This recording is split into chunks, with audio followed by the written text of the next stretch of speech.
నేటిదిన వాక్య ధ్యానం కొరకు యెషయా గ్రంథం 48వ అధ్యాయము 17వ వచనంలో రాయబడిన ఆఖరి వాక్య భాగాన్ని చదువుకుందాం. నీవు నడవవలసిన త్రోవను నిన్ను నడిపించుదును. చదవబడిన ఈ వాక్య భాగంలోని దీవెన నా ప్రియులకు మీరందరూ పొందుదురుగాక. వాక్య ధ్యానం కొరకై ప్రార్థన. ప్రేమ కలిగిన మా తండ్రి, మీకు వందనాలు.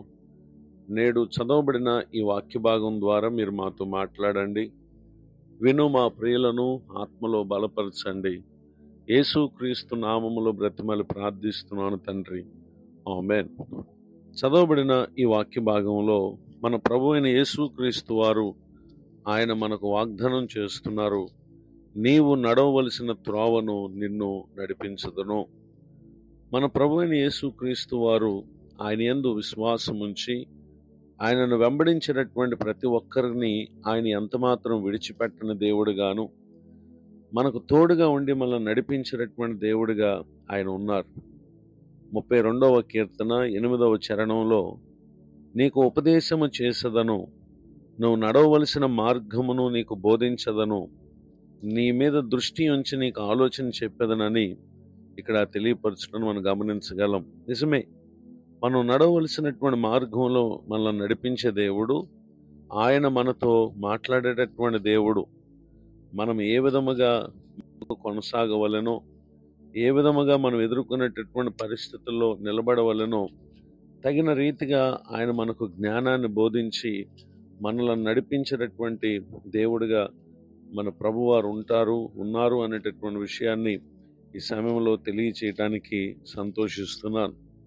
నాడు ఇశ్రాయేలు ప్రజల జీవితంలో తాము ఎదుర్కొన్నటువంటి పరిస్థితులను మనం పరిశీలన చేస్తే 107వ కీర్తన 4వ చరణంలో, వారు అరణ్యమందలి ఎడారి త్రోవను తిరుగులాడుచుండిరి, నివాసపురం ఏదియు వారికి దొరకకపోయెను. 5వ చరణంలో, ఆకలి దప్పుల చేత వారి ప్రాణము వారిలో సొమ్మసిల్లెను అనేటటువంటి విషయాన్ని మనం చూస్తున్నాం. ఇటు పరిస్థితిని ఎదుర్కొన్నటువంటి వారు చేసినటువంటి ఒక ఉన్నతమైన కార్యం ఏంటంటే, 6వ చరణంలో, వారు కష్టకాలమందు యెహోవాకు మొరపెట్టారు, ఆయన వారి ఆపదల నుండి వారిని విడిపించాను. నిజమే, మనకు ఉపదేశం చేసి మనం నడవలసినటువంటి మార్గంలో నడిపించినటువంటి దేవునికి వారు మొరపెట్టారు. మొరపెట్టగా వారి ప్రార్థన ఆలకించిన దేవుడు ఆయన వారిని విడిపించారు. అంత మాత్రమే కాక 7వ చరణంలో, వారికి నివాసపురము చేరినట్లు చక్కని త్రోవను ఆయన వారిని నడిపించాను.